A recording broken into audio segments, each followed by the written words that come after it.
Moi, c'est Sosé. Oui, je suis trop excitée d'apparaître dans la vidéo. Aujourd'hui, j'ai décidé de sortir de l'ombre et de me préparer, comme Mélane nous l'a demandé, des recettes salées.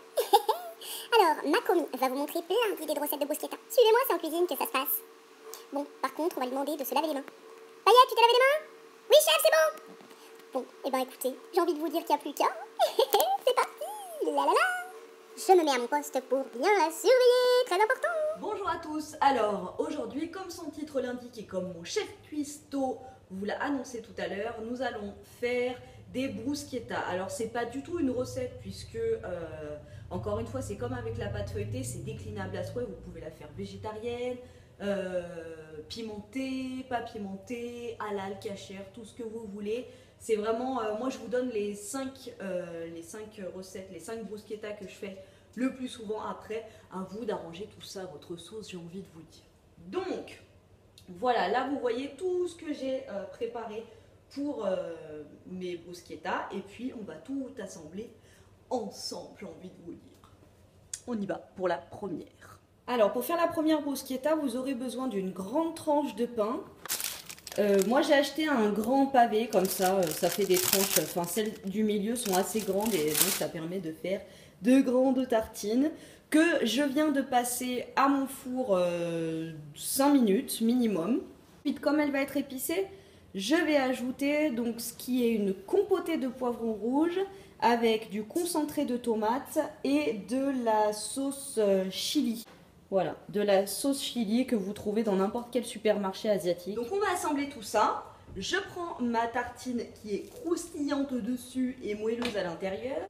Je prends ma compotée que j'étale dessus. Alors ça franchement, si vous avez un pique-nique ou un apéro de dernière minute, c'est juste le plus pratique que vous pouvez avoir parce que ça cale, c'est super original et puis franchement c'est super joli. Donc j'ai mis ma compotée de poivrons avec le piment et le concentré de tomate.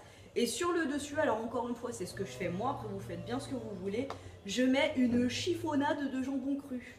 Donc alors je dis chiffonnade, je ne mets pas la tranche posée par-dessus, parce que pour tous ceux qui mangent du jambon cru, vous allez comprendre, quand on croque dans la tartine et qu'on tire après, il y a la moitié de la tranche qui vient, enfin c'est un peu galère à manger. Du coup, je les coupe en petites chiffonnades. Et je place ça sur ma tartine. Chef, vous êtes d'accord? C'est comme ça que ça se fait? Oui, je suis d'accord, ça a l'air tout à fait conforme à mes desiderata. C'est comme ça que je voyais la recette. Et voilà pour la première bruschetta. Donc vous voyez, hein, c'est hyper rapide à faire. Et puis ça, franchement, c'est assez complet, je trouve. Hein. Ça cale, quoi. La première est partie sur le passe-plat. On va passer à la deuxième. Alors la deuxième, c'est une bruschetta qui sera végétarienne. Donc pour ça, on aura besoin de tapenade d'olives noires. Donc j'ai acheté des olives noires, je les ai tout simplement broyées. J'ai fait une éclatade d'olives dans mon mixeur. On aura besoin de morceaux de feta, de salade. Alors moi j'ai pris de la laitue tout simplement parce que j'ai pas trouvé de roquette. Mais la roquette ça peut apporter un peu de piquant à votre bruschetta et puis c'est foncièrement plus esthétique que de la laitue. Sur le dessus, je mettrai une petite vinaigrette, donc huile d'olive et tomates séchées. Donc pareil, j'étale une couche assez généreuse sur ma tartine. Donc voilà, j'ai étalé généreusement ma tapenade d'huile d'olive. Ensuite, je vais mettre des petits morceaux de feta. Donc je prends un blocos hein, et je les miette. Ensuite, je viens planter ça et là des petits morceaux de salade. And I put my vinaigrette. The seconda is ready. Sur le passe-plat. Ensuite, nous allons passer à la troisième bruschetta, qui est une bruschetta océane. Pour cette troisième bruschetta, on aura besoin d'une autre grande tranche de pain, de tzatziki, d'une chiffonnade de saumon fumé et de ciboulette. Alors, j'étale une couche généreuse de tzatziki sur ma tartine. Tzatziki, je le rappelle, c'est de la crème fraîche avec du concombre et de la ciboulette. Donc ça, vous pouvez clairement le faire tout seul. Ensuite, je vais étaler mon saumon. Et je prends quelques brins de ciboulette que je vais ciseler sur le dessus de ma tartine. Voilà, la bruschetta océane est prête. passe plat.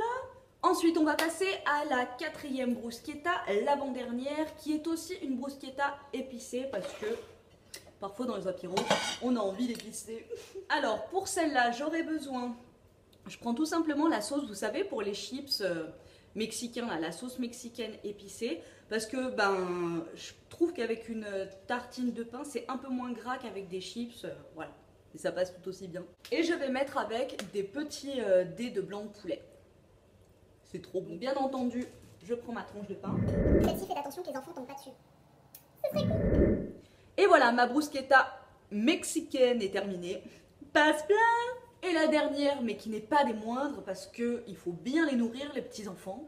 Ou alors même celles qui aiment les goûts basiques, comme moi-même. C'est la bruschetta bambino.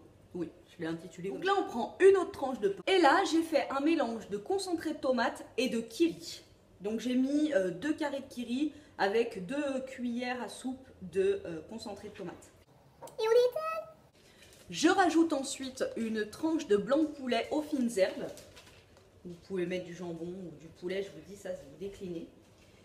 Et moi, en fait, je roule la tranche et je la coupe en petits morceaux pour faire une belle présentation parce que le visuel chez les enfants, c'est très important. Une fois que j'ai posé le jambon ou le blanc de poulet, je viens mettre une petite touche de douceur et de laitage avec des petits morceaux de mozza qui sont intercalés. Et voilà, ma bruschetta bambino est prête. Ça, c'est succès garanti. Testé et approuvé. Passe plat. Bon travail, moussaillon. Ça a l'air très bon. Et voilà, toutes les bruschettas sont faites. Donc alors on va récapituler un petit peu. Vous voyez, ça, c'est sympa, il y a plein de couleurs et c'est assez différent. C'est la première, c'est celle qui est un peu épicée. Donc alors vous avez poivron concentré de tomate avec de la sauce chili et une chiffonnade de jambon cru. Ensuite, ça c'est la végétarienne avec une tapenade d'olive noire, de la feta, salade et une vinaigrette à la tomate séchée. Ensuite, ça c'est l'océane avec du tzatziki, une chiffonnade de saumon et une parsemade de ciboulettes. Ça, c'est la mexicaine avec de la sauce, vous savez, pour les crackers mexicains que j'ai redisposé ici. Des dés de blanc de poulet et puis j'ai mis des petits crackers pour que ça fasse plus joli et que ça rappelle le côté mexicano. Alors ça, c'est la bruschetta bambino. Celle-là, vous avez donc la tranche de pain avec en tapissade du concentré de tomate avec du kiri. Ensuite, j'ai pris une tranche de blanc de poulet aux fines herbes que j'ai coupé et j'ai parsemé de bouts de mozzarella pour le côté laiteux et doux de la bruschetta. Voilà, j'espère que cette vidéo vous a plu. Mélane, j'espère que la recette salée te convient. On revient bientôt pour de nouvelles vidéos. Je vous fais des gros bisous et vous remercie pour tous vos abonnements. Donc, encore une fois, ma vidéo est la vôtre. Vous pouvez liker, partager, commenter et puis j'aimerais bien savoir en commentaire, vous, quelle est votre bruschetta préférée. Je vous fais des gros bisous et je vous dis à très bientôt. Salut! Voilà. Vous voulez voir les coulisses d'une vidéo? Ben voilà. Ça, c'est ce que vous voyez. Oui, le chef Pisto est toujours là. Il guette. Ça, c'est ce que vous voyez à l'écran dans la vidéo. Ouh, c'est trop beau. C'est glamour. Et ça, c'est ce que vous voyez pas. Tadam, tadam. Va ranger ta cuisine maintenant.